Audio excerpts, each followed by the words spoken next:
Reverendíssimo Padre Neuci, presidente desta celebração eucarística, querido povo de Deus presente nesta igreja matriz, internautas que nos acompanham pela Rede Santa Rita de Comunicações, pela Rádio Ativa. Hoje nós retomamos então essa caminhada com os domingos do tempo comum. O tempo comum, nós sabemos, ele foi retomado no dia 29 de maio, a segunda-feira depois de Pentecostes. Mas aí nós tivemos o domingo passado, que foi a solenidade da Santíssima Trindade. E agora então nós retomamos todos os domingos, domingo do tempo comum. E é interessante a gente lembrar essa questão de tempo, né? Para a gente se situar. No tempo do Advento, nós refletimos nos evangelhos que falam da primeira e da segunda vinda de Jesus.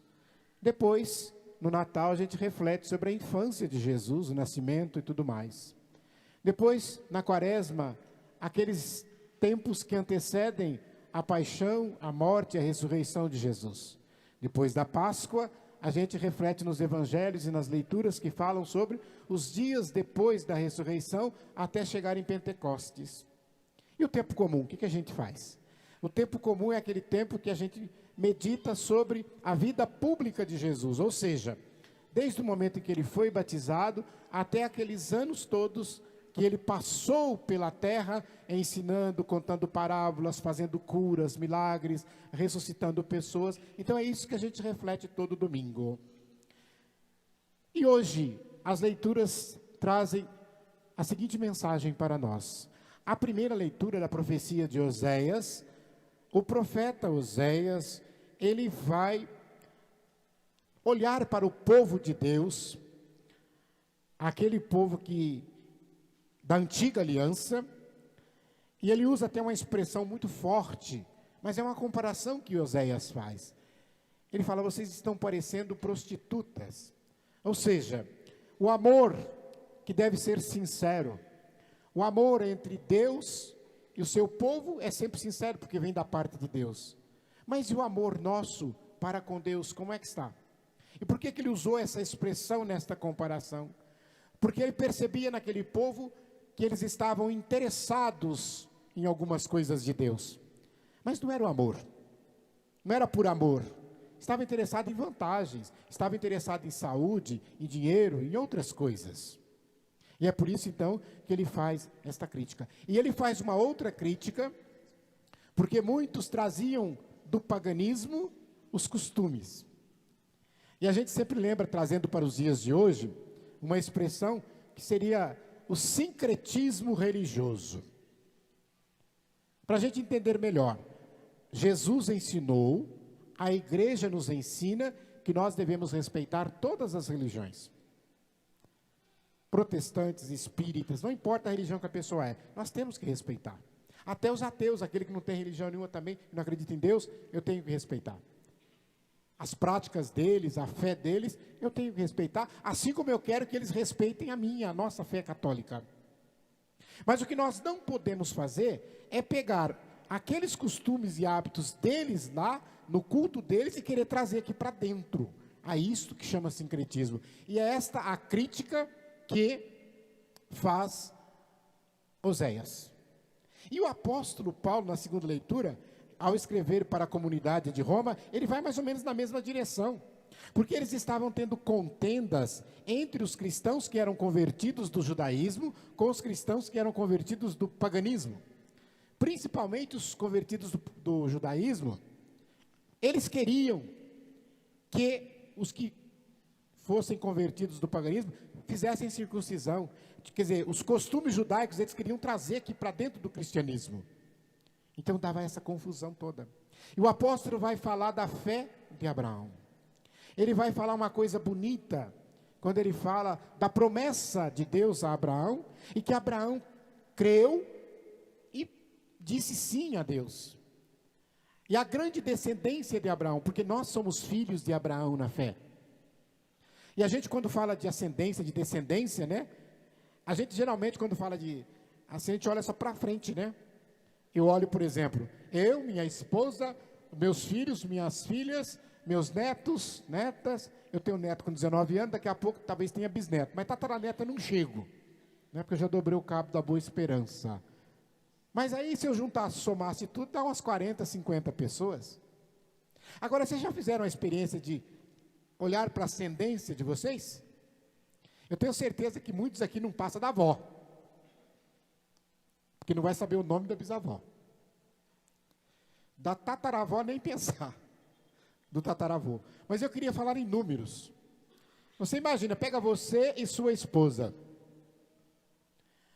Se você olhar para os pais dela e para os seus pais, já são mais 4. Se você olhar para os pais dos pais dela e para os pais dos seus pais, são mais 8. Se você olhar para os pais dos pais dela, são mais 16.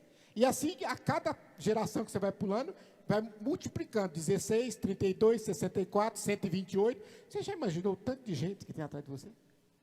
É a descendência de Abraão que nós estamos falando. E se nós voltássemos, nós chegaríamos nessa... É claro que nós estamos falando da descendência pela fé. Mas nós olhamos nessa maravilha, nessa riqueza de Deus. Somos todos escolhidos. E aí chegamos no Evangelho. E esse Evangelho é muito interessante. Porque nesse Evangelho, ele vai falar do pecador público. Que eles chamavam de publicano. Publicano são os pecadores públicos. Para nós podermos entender, o que seria um pecador público? Vocês sabem que muitos de nós, às vezes, temos aqueles pecados de estimação. O que é pecado de estimação? É aquele que você tranca com chave. E você não larga de jeito nenhum, não é verdade? Então, aquele pecado que você faz lá dentro do quarto trancado, dentro do banheiro trancado, sei lá eu o que você está fazendo lá, esse pecado é só seu, ele não é público. Porque ninguém está vendo. Você não fala para ninguém. A não ser quando às vezes confessa com o sacerdote, mas ele tem o sigilo, então não se torna público. Agora, o pecador público é aquele pecador que peca na frente de todo mundo. Todo mundo sabe que ele é pecador. Então, na época lá de Jesus, e nós poderíamos imaginar hoje, quem eram considerados, por exemplo, os pecadores públicos? Por exemplo, as prostitutas, os ladrões corruptos, porque eles roubavam descaradamente. E o judeu não suportava um pecador público, porque se viesse na mesma calçada, ele mudava de calçada para não passar perto. E Jesus aparece ali, e andando ele está de cara com um dos maiores pecadores públicos, chamado Levi, que depois vem a ser o apóstolo Mateus, o evangelista Mateus. E Jesus olha para ele na banca ali com aquele monte de dinheiro, de coisas, de impostos, e Jesus simplesmente diz para ele: segue-me. E o Evangelho diz que ele larga tudo, larga a banca e segue Jesus. Ele vai junto com Jesus. E vocês têm uma outra passagem para vocês entenderem melhor, que fala também de impostos, de ladrão, de cobrador, que é a de Zaqueu, todo mundo conhece. Que ele até fala: eu vou até devolver 4 vezes mais do que eu roubei. Ele confessa o roubo que ele fazia. E como é que é esse roubo? Toma cuidado para não fazer você também, viu? Toma cuidado. Porque lá, por exemplo, não tinha tanta moeda, mas podia ter também. Mas vamos supor que fosse pagar um imposto com um bem. Nossa, o teu imposto deu 20 sacas de trigo. Então você deve para o imperador. 20 sacas de trigo vai lá para o imperador. Aí esse cobrador de impostos, e tinha o chefe, né, porque ele era o chefe, né, tinha mais dinheiro ainda, roubava mais. Chega para você que está devendo 20 sacas, fala assim: olha, se você me der 2 sacas, eu vou colocar aqui que você deve 10. E aí eu faço o recibo de 10, beleza, pode ser? Aí você pensa assim: bom, eu ia dar 20, eu vou dar 2 para ele, 10 para o imperador, dá 12. Eu ganhei 8 sacas. Ah, vou fazer. Quer dizer, você está em conluio com eles, está pecando do mesmo jeito, é claro.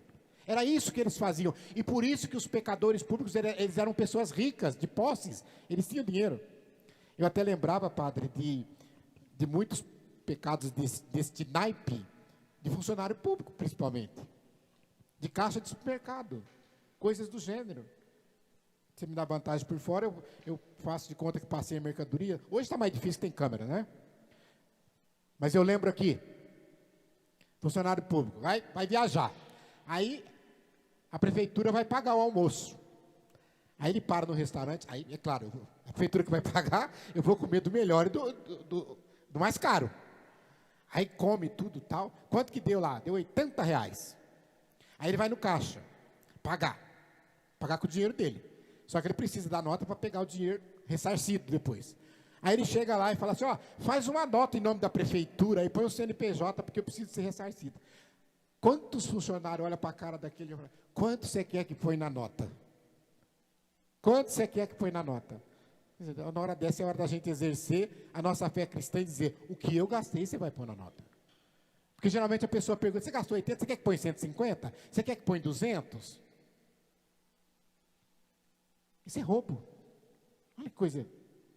E vejam bem que, quando Jesus sai com Mateus, Mateus leva Jesus para onde?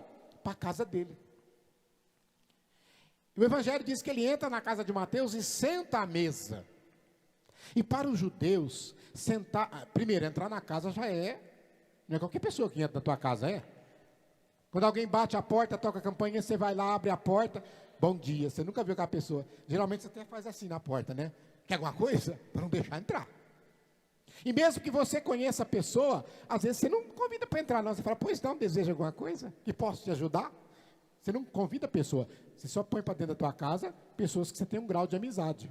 E dependendo do grau de amizade, fica na sala. Espera aqui que eu vou buscar um cafezinho. Espera aqui que eu vou buscar uma água. Mas dependendo do grau de amizade, você fala, vamos lá na cozinha tomar um café. Vamos fazer um café junto, senta aqui. Então Jesus sentou à mesa, quer dizer, ele quis mostrar que estava próximo, que queria ser íntimo. E é claro, se Mateus era ladrão e sentou com Jesus, quem é que foi sentado do lado ali do Mateus? Os outros ladrões. Porque se eu vou lá na biqueira e sento à mesa com o chefe da biqueira, quem é que vai sentar na mesa? Os outros traficantes todos lá. E essa cena os fariseus viram, e é por isso que os fariseus disseram para os discípulos, mas o mestre de vocês senta com esse monte de pecador? Como seria o nosso procedimento hoje se Jesus fizesse isso? Vocês imaginam Jesus hoje vindo aqui no Brasil, chamando Fernandinho Beiramar? Se ele for em Brasília, vai faltar mesa, claro, né? Mas imaginem vocês, às vezes nós iríamos, né? Ah, meu Deus do céu, será que esse Jesus é o mesmo? Mas ele fez isso. E aí, quando eles criticaram, o que Jesus disse? Jesus disse para ele no Evangelho, são os doentes que precisam de médicos. Então, são os pecadores que precisam de perdão. Eu fico imaginando a seguinte cena, imagina comigo, uma pessoa com 39 graus de febre, uma pessoa com a ferida na perna exposta, uma pessoa que a pressão está 18/15, não sei como está viva ainda, mas está lá.